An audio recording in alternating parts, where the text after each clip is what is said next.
네, 퍼스널 트레이너 김기웅입니다. 오늘은 이제 어깨 전면 운동 중에 이 프론트 레이즈라는 동작에 대해서 설명을 드릴게요.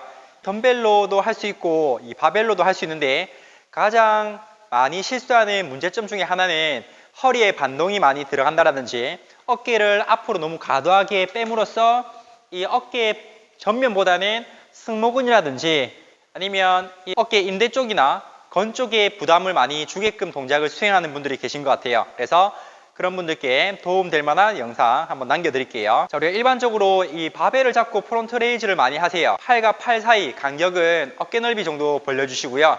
상태에서 옆에서 보시면은 팔을 그대로 전면으로 올리는데 보통 프론트 레이즈를 처음에 많이 안 하시잖아요. 그래서 피로가 좀 쌓인 상태에서 이 프론트 레이즈를 하시게 되면은 대부분 하는 실수 중에 하나는 허리를 뒤에서 앞으로 보내면서 이 캐틀벨 스윙처럼 어깨 전면으로만 고립을 시키는 게 아니라 골반을 앞뒤로 많이 흔들면서 프론트 레이즈를 하는 분들이 계세요.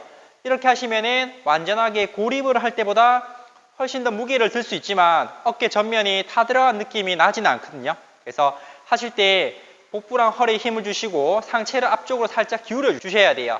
그렇게 해야 이 어깨가 과도하게 전인이 되지 않으면서 구부정한 자세를 막아내실 수가 있거든요. 그래서 가슴을 드시고 배를 당겨서 상체를 앞쪽으로 기울이신 상태에서 팔이 어깨 높이까지, 턱 높이까지 올라온다고 생각하시면 될 것 같아요. 자, 올라올 때도 마찬가지로 그냥 올라갔다가 바로 내리는 게 아니라 올렸을 때 잠시 멈춰서 어깨 전면을 가지고 고립을 시킬 수 있도록 해야 되거든요.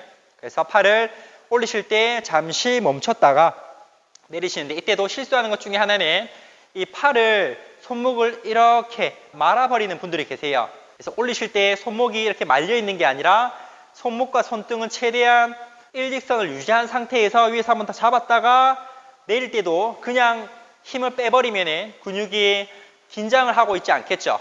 그래서 팔을 올리실 때 잠시 멈췄다가 내릴 때도 유지한 상태에서 이렇게 할 때랑 이제 반동을 주고 할 때랑 무게 차이가 거의 반 이상 차이 날 거예요. 실제로 반동을 주고 하는 분들이 예를 들어서 20kg 정도 한다라고 봤을 때 정확한 자세로 하시게 되면은 10kg, 12kg만 하더라도 이 어깨 전면에 완전하게 고립을 시킬 수가 있거든요. 자, 그래서 골반 고정하고 상체를 앞으로 빼서 올리는 이 프론트 레이즈 요거 하나 참고해 주시고요. 그리고 나서 이 프론트 레이즈를 하실 때 이 전환의 힘이 너무 많이 들어간다. 어깨 전면보다는 다른 팔이나 이두 쪽에 힘이 많이 들어간다 라고 하시는 분들은 기본적으로 근력이 약해서 그럴 수도 있고 이 어깨 전면을 사용을 제대로 할 줄 몰라서 그럴 수도 있어요.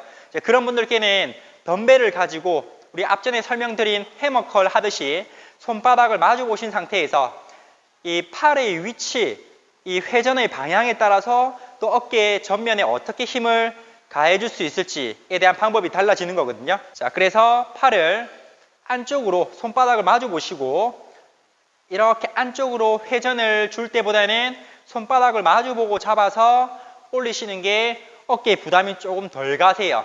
그래서 어깨에 통증이 있거나 이 팔에 힘이 분산이 된다라고 하시는 분들은 손바닥을 마주 보신 상태에서 팔꿈치를 살짝 굽혀서 그대로 올리실 수 있도록 마찬가지로 허리의 반동을 줄이시고 팔을 올리셨을 때 어깨 높이까지만 올렸다가 내릴 때도 그냥 이 허벅지를 지나서 주머니 옆 라인으로 내려오는 게 아니라 덤벨이 그대로 허벅지 앞 라인으로 내려왔다가 닿지 않고 그대로 올렸다가 내리실 수 있도록 마찬가지 위에서 한번 딱 잡아주시고 내릴 때도 천천히 올리실 때 호흡을 강하게 내뱉으시고 내릴 때는 호흡을 들이마십니다.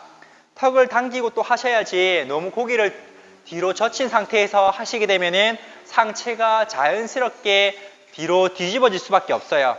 턱을 당기시고 몸을 앞으로 보낸다고 생각하시면서 그대로 팔을 앞으로 뻗으면서 덤벨을 던져주세요. 앞쪽으로 던져놓고 떨어질 때도 최대한 잡으면서 내려주셔야 돼요. 갔다가 그냥 바로 내리게 되면은 근육의 긴장성, 이 단축성 수축과 이완성, 긴장 이 제대로 이제 수행이 안 되거든요. 올라갈 때와 내려갈 때 최대한 집중을 하시고 대부분 내릴 때 힘을 제대로 컨트롤이 안 돼요. 그래서 내릴 때 올라갈 때와 내려갈 때 속도를 일정하게 똑같은 속도로, 오히려 그냥 올릴 때 조금 더 빠른 속도로 올려주시고 내릴 때 속도를 잡아낸다고 생각하시면 돼요. 차로 치면은 올라갈 때 가속을 했다가 내리막 내려오는 자동차처럼 브레이크를 밟으면서 가속을 멈춰주시는 거죠.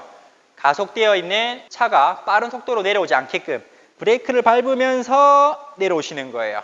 자, 그리고 또 한 가지 팁을 드리면은 이 팔 운동할 때 허리에 반동을 주지 않는 방법에 대해서 설명드린 적이 있는데, 엉덩이를 벽에 대고 하는 방법이에요. 자, 허리에 반동이 심하게 들어간다 라고 하시는 분들은 누군가 옆에서 제어해주고 계속 피드백을 주면 좋겠지만, 그렇지 않다라고 하는 분들은 등을 완전하게 붙이거나 엉덩이만 살짝 벽에 붙인 상태에서 하더라도 반동을 최대한 줄일 수가 있어요. 이렇게 하면 몸이 더 안정감 있는 자세를 유지할 수 있고, 여기서 조금 더 강도를 올리고 싶다라고 하시는 분들은 등까지 완전하게 붙이는 거예요. 등까지 붙인 상태에서 턱을 당기시고 거기서 어깨 높이까지 그대로 뻗어 올릴 수 있게끔, 올리실 때 호흡을 내뱉으시고 잡으면서 천천히 손목과 손등을 일직선 유지해 주시고, 올라갔을 때 한번 잡으시고 떨어질 때 잡으시고요. 올라갔다가 내려올 때 잡으면서 내려줍니다. 이렇게 등만 붙이는 것만으로도 누군가 내 몸을 보조해 주는 것 같은 느낌을 느끼실 수 있으니까, 어깨 운동하실 때 이러한 동작에 대한 제어를 다른 도구들을 이용해서 또 활용해 보시면 도움이 되겠습니다. 오늘은 어깨 전면 운동할 때 좀 도움이 될 만한 꿀팁, 핵심 강좌 알려드렸고요. 긴 영상 봐주셔서 감사합니다.